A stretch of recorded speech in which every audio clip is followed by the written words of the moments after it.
Riri Virus hadir di acara resepsi pernikahan Ria Ricis dan Teuku Ryan. Dalam kesempatan yang sama, sang mantan suami Ayus Sabian juga terlihat hadir dengan Nisa Sabian. Saat ditanya soal pertemuannya di acara resepsi Ricis dan Ryan, Riri mengutarakan perasaannya. Namun Riri menyebut ia tak dihadapkan dengan Ayus dan juga Nisan Sabian. Bahkan dirinya tak mengetahui jika Ricis juga mengundang Ayus dan Nisa Sabian.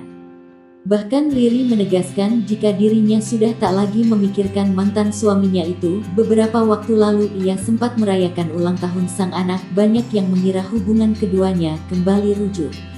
Namun ketika ditanya soal kembali rujuk, Riri memilih untuk bungkam. Hingga kini Riri menyebut hubungannya dengan Ayus hingga kini masih baik-baik saja. Diketahui sebelumnya, Nisa Sabian dan Ayus Sabian sempat menjadi sorotan soal isu perselingkuhannya.